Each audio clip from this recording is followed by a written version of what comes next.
এখনো দেখবেন ইমাম হাসান হুসাইন সম্বন্ধে কিছু জানে না, গুড়ার ডিম, 2 ক্লাস পড়াশোনা নাই, কিন্তু নবীর নাতির কথা শুনলে ফেরত দৌড়ে। আছে নাকি নাই? আপনারা ইয়াজিদের সাথে যান, যদি ইয়াজিদকে ভালো লাগে ইয়াজিদের সাথে জাহান্নামে যাক, আমাদের কোনো দুঃখ নাই। কিন্তু আমরা কার সাথে আছি? জোরে বলেন, কার সাথে?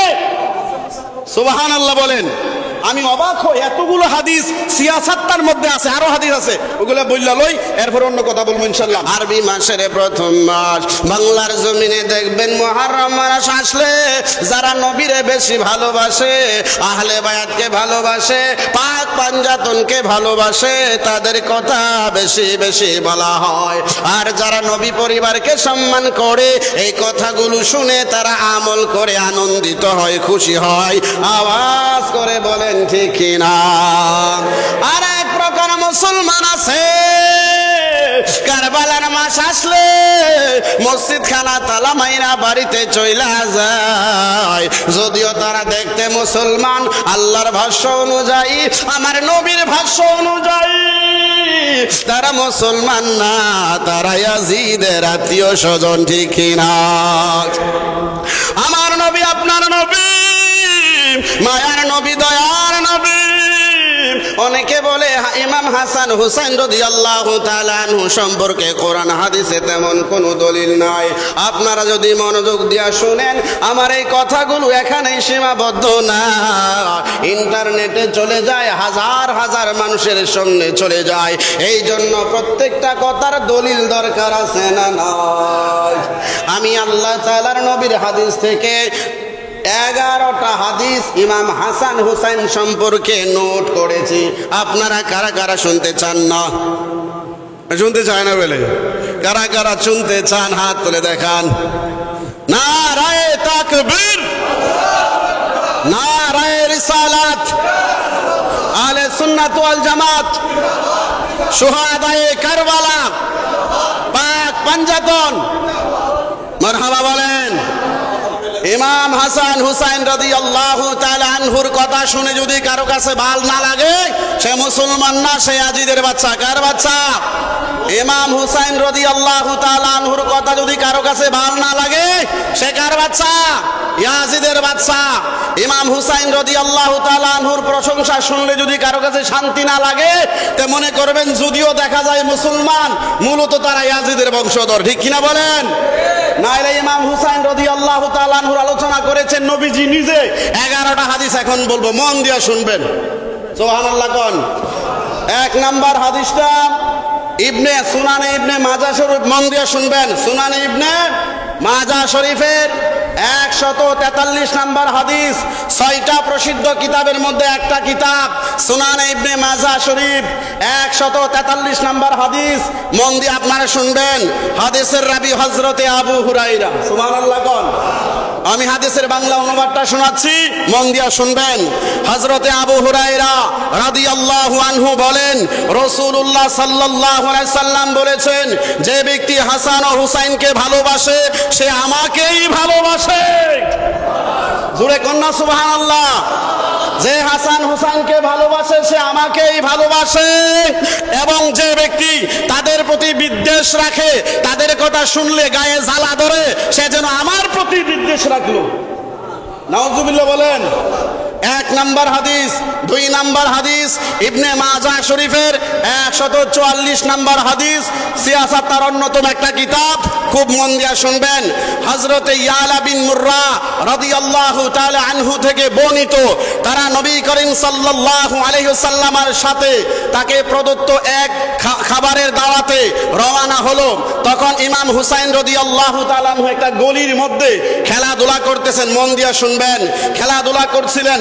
রাবি বলেন, নবী করিম সাল্লাল্লাহু আলাইহি সাল্লাম মানুষের অগ্রভাগে এগিয়ে গেলেন এবং 2 হাত বিস্তার করে ইমাম হুসাইন রাদিয়াল্লাহু তাআলা আনহুর দিকে এরকম করে রাখলেন। সুবহানাল্লাহ কইতেন না? ইমাম হুসাইন রাদিয়াল্লাহু তাআলা আনহু নবীজির কাছে চলে আসলেন। নবীজি তাদেরকে আলিঙ্গন করে হাসতে হাসতে ধরে ফেললেন। এরপর তিনি তার এক হাত ছেলেটির চোয়ালের নিচে রাখলেন, মানে ইমাম হুসাইনের থুতনি পেশনির নিচে রাখলেন এবং অপর হাত মাথার তালুতে রাখলেন। অতঃপর তাকে চুমা দিলেন নবীজি এবং বললেন, হুসাইন আমার থেকে, আমি হুসাইন থেকে। যে ব্যক্তি হুসাইনকে ভালোবাসে আল্লাহ তাকে ভালোবাসেন। হুসাইন আমার নাতিদের একজন। ইমানি জজবা লাগে না? সুবহানাল্লাহ কোন? হাদিস যারা পড়ে না পায় না, কপাল খারাপ। সুনান ইবনে মাজার 145 নম্বর হাদিস 3 নম্বর, যায়েদ বিন আরকাম রাদিয়াল্লাহু তাআলা আনহু থেকে বর্ণিত। খুব মন দিয়ে শুনবেন, আজকে দলিল লি বলবো আর পুরা মুহররম মাসে ইনশাআল্লাহ ঘটনা অন্য নগল বলবো। আজকে দলিলগুলো বলবো, দরকার আছে না নাই? জোরে বলেন আল্লাহু আকবার। যায়েদ বিন আরকাম রাদিয়াল্লাহু আনহু থেকে বর্ণিত, রাসূলুল্লাহ সাল্লাল্লাহু আলাইহি সাল্লাম বলেন, আলী, ফাতিমা, হাসান ও হুসাইনকে লক্ষ্য করে বললেন, যারা তোমাদের শান্তি ও স্বস্তিতে রাখবে, মানে আলী, ফাতিমা, হাসান, হুসাইন এই চারজনকে যারা শান্তিতে রাখবে, সম্মানে রাখবে, স্বস্তিতে রাখবে, আমার নবী বলেন স্বস্তিতে রাখবে, আমিও তাদের শান্তিতে রাখবো। তার মানে তাদের পক্ষে আমি সুপারিশ করব। সুবহানাল্লাহ। এবং যারা আমার বিরুদ্ধে অস্ত্র ধারণ করবে, তাদের বিরুদ্ধে যারা অস্ত্র ধারণ করবে, আমি নবী তাদের বিরুদ্ধে অস্ত্র ধারণ করব। তার মানে শাফাআত করব না। সুবহানাল্লাহ কোন? 4 নম্বর হাদিস সুনানে আত-তিরমিজি হাদিস নাম্বার 3733। সুবহানাল্লাহ কোন? আলী ইবনে আবু তালিব রাদিয়াল্লাহু তাআলা আনহু থেকে বর্ণিত, রাসূলুল্লাহ সাল্লাল্লাহু আলাইহি সাল্লাম বলেন, ইমাম হাসান ও হুসাইনের হাত ধরে বলেন, যে ব্যক্তি আমাকে ভালোবাসে এবং এই দুইজন হাসান হুসাইনকে ভালোবাসে, তাদের পিতা মাতাকে ভালোবাসে, ইমাম হাসান হুসাইনের আব্বা এবং আম্মাকে ভালোবাসে, সে কিয়ামতের দিন আমার সাথে একই মর্যাদায় আমার সাথেই জান্নাতে থাকবে। হাসান হুসাইনকে এবং হাসান হুসাইনের মা বাবাকে যারা ভালোবাসবে, একই মর্যাদায় আমার সাথে জান্নাতের ভিতরে থাকবে। আমরা কারা কারা থাকতে চাই? হ্যাঁ, সুবহানাল্লাহ কোন? দলিল ছাড়া কোনো কথা হবে না। তিরমিজি শরীফের 3768 নম্বর হাদিস আবু সাইদ খুদরি রাদিয়াল্লাহু তাআলা আনহু থেকে বর্ণিত। তিনি বলেন, রাসূলুল্লাহ সাল্লাল্লাহু আলাইহি সাল্লাম বলেছেন, আল হাসান ওয়াল হুসাইন প্রত্যেকে জান্নাতের যুবকদের সর্দার। আল হাসানি ওয়াল হুসাইনি সাইয়্যিদা শাবাবি আহলিল জান্নাহ। আমার নাতি হাসান ও হুসাইন সাধারণ কোনো ব্যক্তি না, আমার নাতি হাসান ও হুসাইন জান্নাতের যুবকদের সর্দার। এখন একটা প্রশ্ন, যুবকদের সর্দার হইলে বৃদ্ধা যারা জান্নাতে যাবে এদের সর্দার হবে না? আল্লাহর নবী বলেন, কালা মানুষ, বেড়ক মানুষ, অন্ধ মানুষ, বৃদ্ধা মানুষ একটাও জান্নাতে যাইতো না। এক মহিলা কাঁদতেছে, ইয়া রাসূলুল্লাহ, আমি তো আপনাকে ভালোবাসি, আমি অন্ধ, জান্নাতে কি আমি যাব না? নবীজি তাবাসসুম মুস্কি এসে বললেন, তুমি যখন জান্নাতে যাবা, তুমি 18 বছরের 16 বছরের একেবারে সুন্দর পরীর মতো যুবতী হইয়াই যাইবা। তার মানে কোন বুড়া মানুষ জান্নাতে যাবে না, তার অর্থ বুড়া মানুষ 33 বছরের যুবক হয়ে জান্নাতে যাবে। তার মানে যত পুরুষ আছে সকল পুরুষের সর্দার কে? সর্দারের কথা যদি শান্তি না লাগে, সর্দার কি আপনারে ভালোবাসবো? আরে দুনিয়ার দল, ওই তো আপনি যদি তার কথা ভালো না লাগে, তার দলের কথা শুনলে আপনার কাছে শান্তি না লাগে, যদি দলের মূল মালিক জানে লাথি দিয়ে আবার করে দিন। বাস্তব কিনা? এবার আসেন আরো হাদিস বলতেছি 11টা, আমি সিরিয়াল বলে লাইছি 11টা সবই বলতেছি। তিরমিজি শরীফের 3769 নাম্বার হাদিস হযরতে উমামা ইবনু যায়েদ রাদিয়াল্লাহু তাআলা আনহু থেকে বর্ণিত, এক রাত্রে আমরা কোন দরকারে নবী করিম সাল্লাল্লাহু আলাইহি সাল্লামের কাছে গেলাম। অতএব নবী সাল্লাল্লাহু আলাইহি সাল্লাম এমন অবস্থায় বাইরে এলেন যে একটা কিছু তার পিঠে ঝরানো ছিল।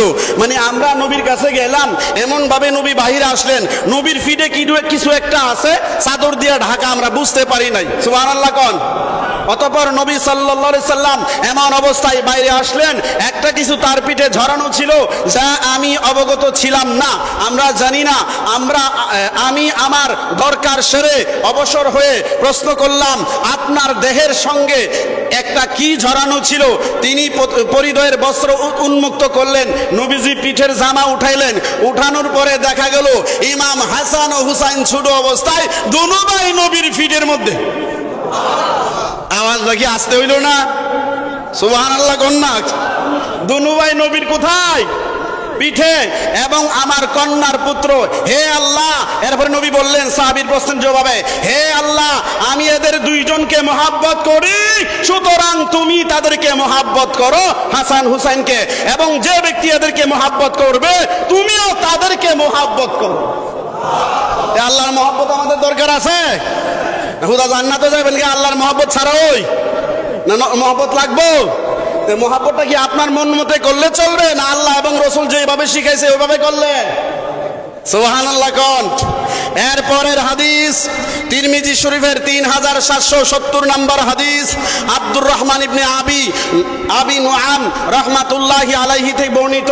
তিনি বলেন, ইরাকবাসী মাসির রক্তে কাপড় লাগলে তার বিধান প্রসঙ্গে, খুব মন দিয়ে শুনবেন, ইরাকের কিছু লোক, যেই লোকেরা ইমাম হাসান হুসাইনকে হত্যা করেছে, এরা হজ্জে গেলেন, যাওয়ার পরে হযরত উমরকে বলেন, হে উমর, এই ইহরাম বাঁধার সময় মাছির যদি রক্ত লাগে, মানে পশু যে মাছি, এটা রক্ত কি লাগলে কি হবে, ক্ষতি হবে না ভালো হবে? হযরত উমর রাদিয়াল্লাহু তাআলা আনহুর কাছে জানতে চাই। ইবনে উমর বললেন, তোমরা তার প্রতি লক্ষ্য করো, মাছির রক্ত প্রসঙ্গে প্রশ্ন করেছো, অথচ তারাই রাসূলুল্লাহ সাল্লাল্লাহু আলাইহি সাল্লামের দুই নাতিকে ইরাকের জমিনে শাহাদাত করেছে। মানে হযরত উমরের ছেলে খেপে গেলেন যে তোমরা মাছির রক্ত সম্বন্ধে জিজ্ঞাসা করো, এত তাকওয়া, অথচ নবীর কলিজার টুকরা দুইটার 72 জনের গলায় তোমরা ছুরি চালাইছো, তখন তোমাদের এই প্রশ্ন কই গিয়েছিল?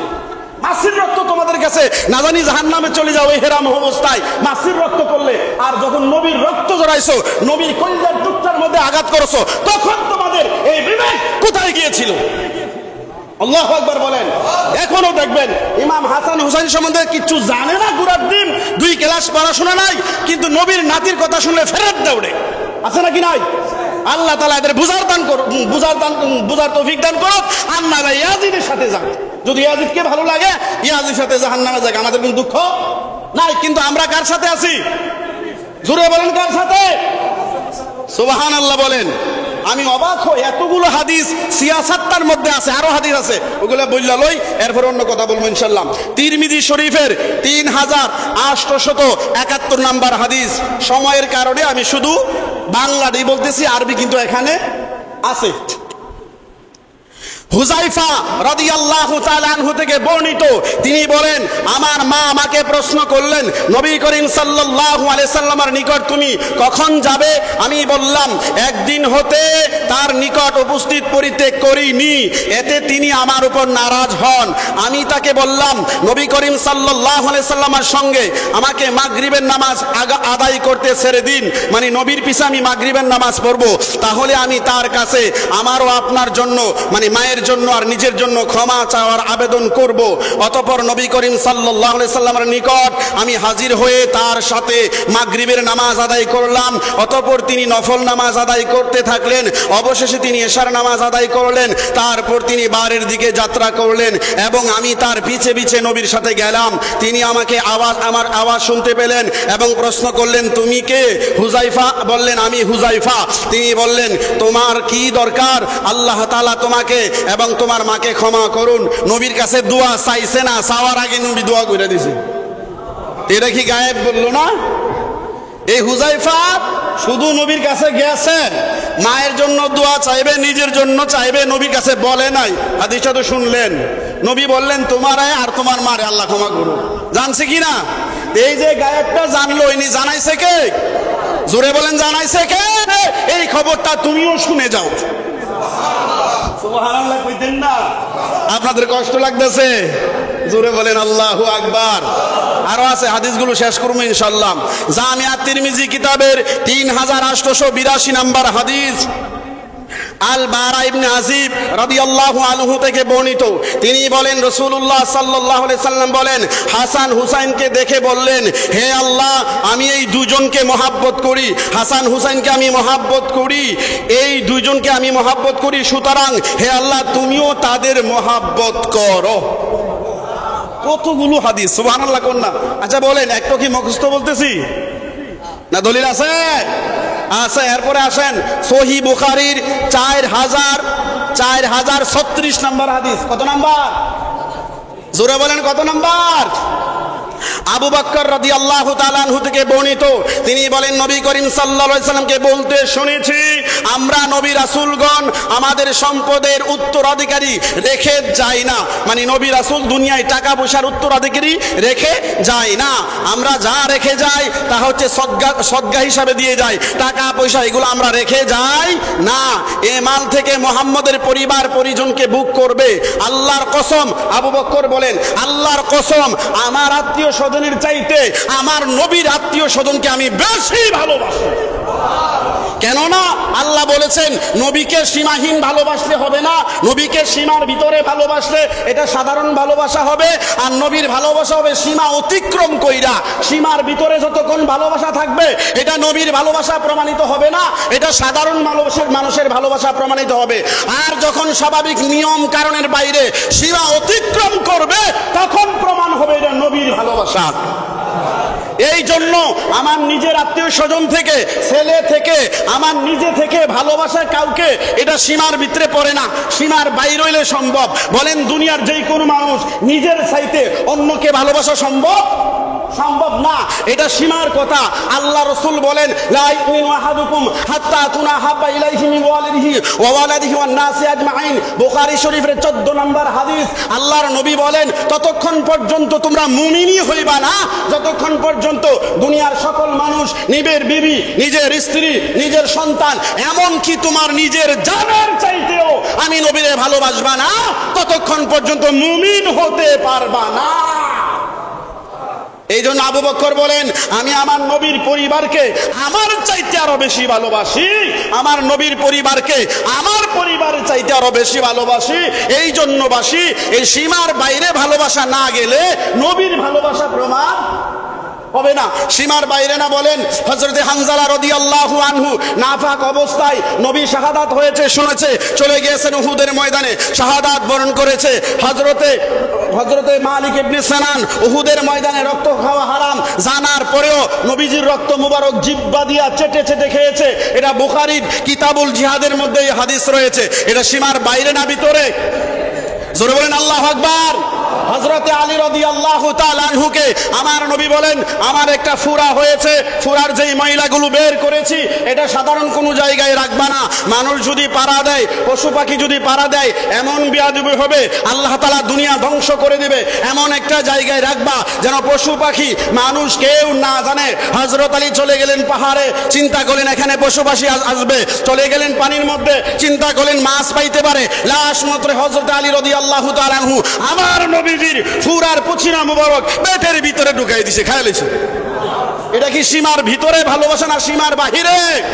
নবীকে ভালোবাসতে হবে সীমার বাহিরে, আর স্বাভাবিক আমাদের ভালোবাসা হবে সীমার ভিতরে। সুবহানাল্লাহ কোন?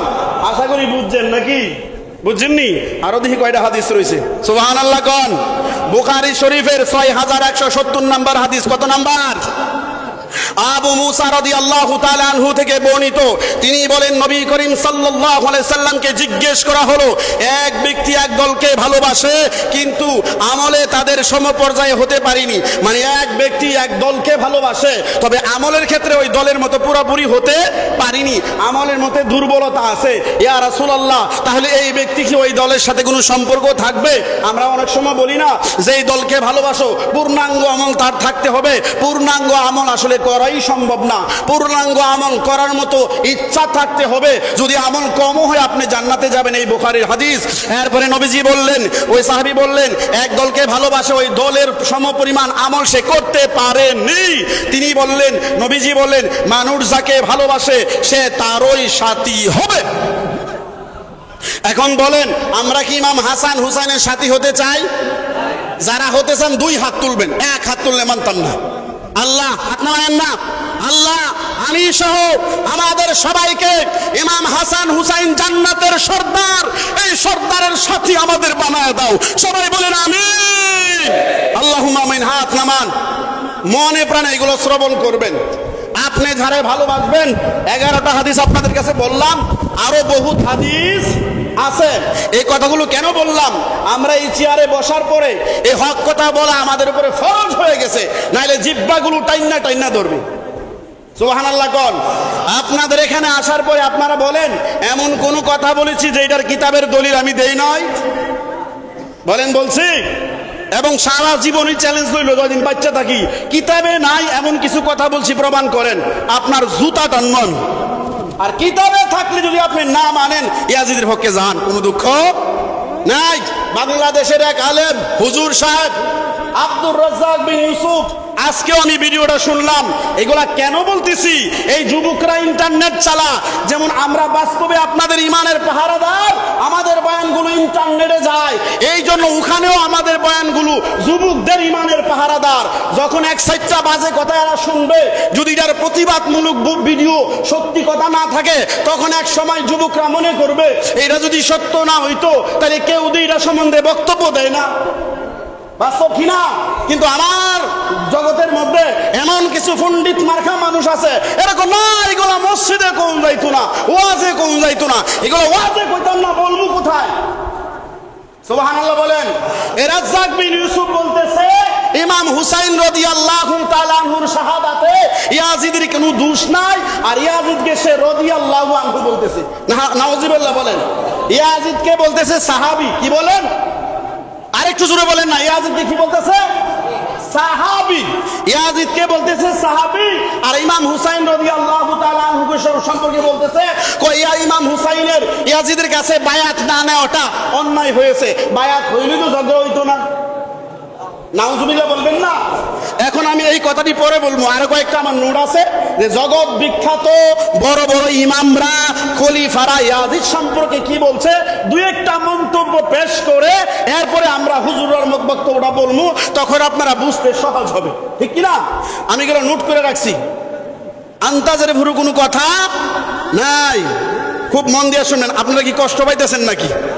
কষ্ট পাইতেছেন? এবার খেয়াল করেন, খুব শুনবেন। খলিফা উমর বিন আব্দুল আজিজ, বলেন খলিফা উমর বিন আব্দুল আজিজ, এই কথাগুলো বিপ্লব মিডিয়ার মাধ্যমে রেকর্ড হচ্ছে, আন্তাজের পরে কোনো কথা না। খলিফা উমর বিন আব্দুল আজিজ উমাইয়া বংশের শেষ খলিফা। উনি ইন্তেকাল করেছে 101 হিজরিতে। কত হিজরিতে? জোরে বলেন কত হিজরিতে? 101 হিজরিতে। এই খলিফার সময়কার একটা ঘটনা এমন আছে, ইয়াজিদের প্রশংসা করেছিল এক ব্যক্তি। ইয়াজিদের প্রশংসা করার কারণে হযরত ইমাম জালালউদ্দিন সুয়ুতী রাহমাতুল্লাহ আলাইহি একটা কিতাব লিখেছে, খোলাফায়ে তারিখুল খোলাফা। ওই কিতাবের 209 পৃষ্ঠার মধ্যে ওয়াকিটা এসেছে, খলিফা উমর বিন আব্দুল আজিজের সময় এক ব্যক্তি ইয়াজিদের প্রশংসা করেছে, হুসাইনের নিন্দা করে নাই। এই অপরাধে জনসম্মুখে উনি তাকে 20টা দুররা দিয়েছে। কয়টা? খলিফা উমর বিন আব্দুল আজিজ এত বড় একজন আল্লাহর ওলি ছিলেন, উনি ইয়াজিদের প্রশংসা নাম শোনার সাথে সাথেই জনসম্মুখে মুসল্লিদের সামনে তাকে 20টা দুররা দিছে, আর বলেছে ভবিষ্যতে যদি ইয়াজিদের পক্ষে কোনো কথা বলো তোমার শির উচ্ছেদ করা হবে। আল্লাহ আকবার বলবেন না? এখন এই হচ্ছে আগেকার আলেমদের জগৎ বিখ্যাত, যে একজন আলেমের সমান এখন বাংলাদেশের হাজার হাজার আলেম হবে না, এদের মন্তব্য ইয়াজিদ সম্পর্কে। সুবহানাল্লাহ বলেন না? তাহলে কি বোঝা গেল? আপনি যত যুক্তি দিয়ে বলেন, ইয়াজিদকে যদি আপনার ভালো লাগে, ইয়াজিদকে যদি দোষী মনে না হয়, আমি গ্যারান্টি দিয়ে যাই আপনার ঈমানই নাই। কি নাই? ঈমান নাই। যেখানে 11টা হাদিস আপনাদের শোনাইছি, প্রত্যেকটা হাদিসে নবী বলেছে এদেরকে আমিও ভালোবাসি, এদেরকে যারা ভালোবাসবে আল্লাহ তুমি তাদের ভালোবাসো। ইয়াজিদ সম্পর্কে নবীর একটা হাদিস আছে? আছে? আর যদি আপনাদের ইয়াজিদকে এতই ভালো লাগে, নিজের সন্তানের নাম ইয়াজিদ রাখেন, নিজের নাতির নাম ইয়াজিদ রাখেন। কি এগুলো তো পাওয়া যায় না? পাওয়া যায়? আমার কথাগুলো কষ্ট নেবেন না, কারবালা সে কথাগুলো সত্যই হবে। কারণ কারবালা সম্পর্কে আল্লামা ইকবাল বলে, ইসলাম জিন্দা হোতা হ্যায় হর কারবালা কি বাত। ইসলাম আবার পুরোপুরি শক্তিশালী হয়েছে কারবালার পরে। যদিও বাহ্যিক দৃষ্টিতে দেখা গিয়েছে নবীর বংশধর 72 জন শাহাদাত বরণ করেছে, হাকিকতান এই 72 জনের রক্তের দ্বারা আল্লাহ তাআলা ইসলামকে পরিপূর্ণ শক্তিশালী করেছে। এই জন্য ইমাম হুসাইন শাহাদাত বরণ করেছে। আমার নিজের 2 ছেলের নাম হাসান ও হুসাইন। সুবহানাল্লাহ বুঝেন না? আমার বড় 2 ছেলের নাম কি? হাসান হুসাইন, ঘরে ঘরে হাসান হুসাইন আছে। ইয়াজিদ আছে? জোরে বলেন আছে?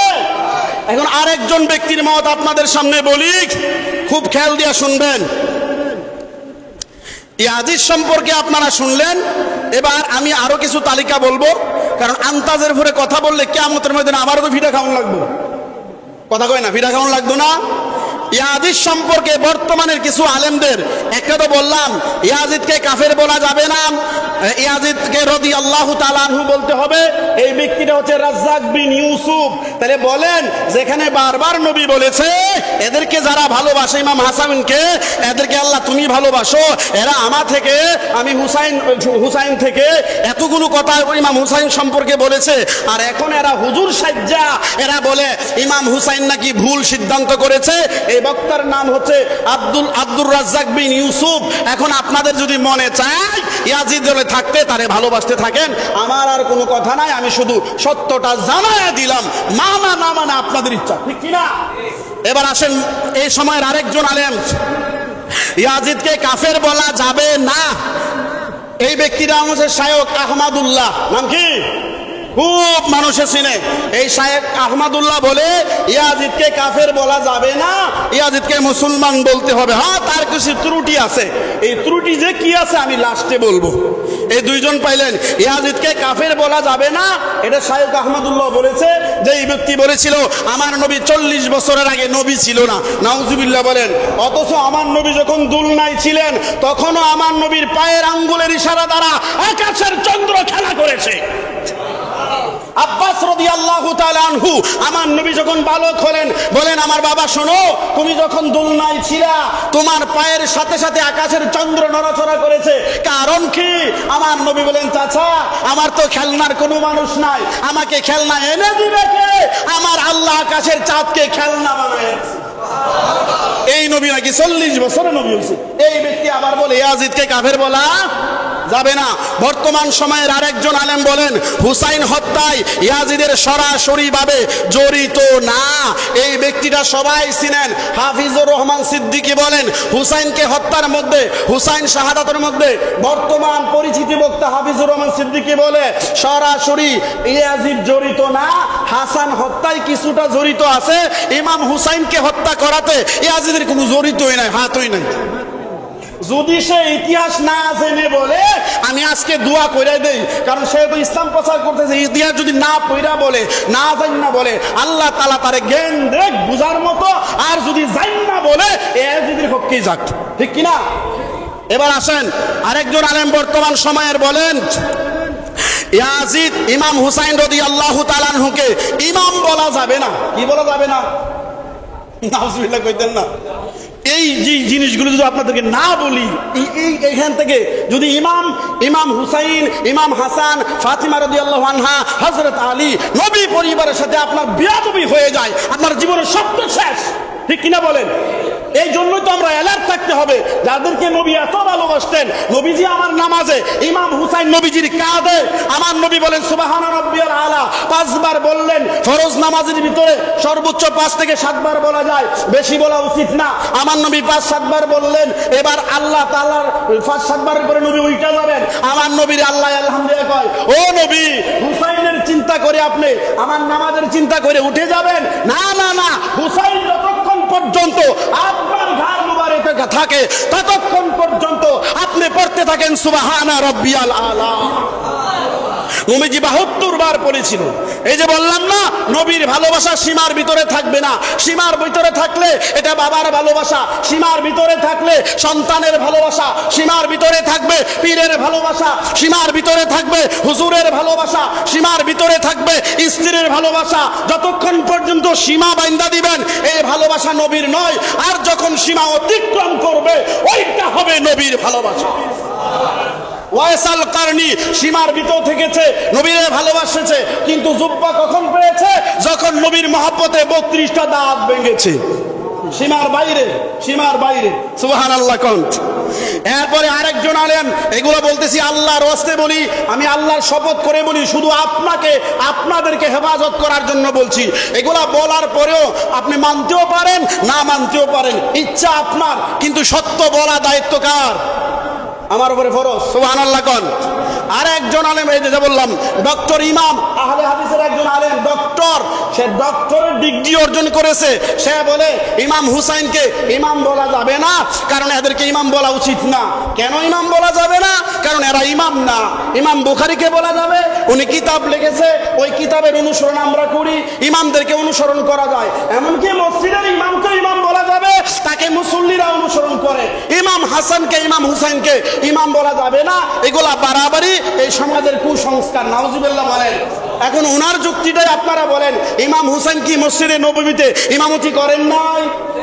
জোরে বলেন করেন নাই? আর ইমাম হুসাইনকে মানা কি আমাদের জন্য ফরজ না?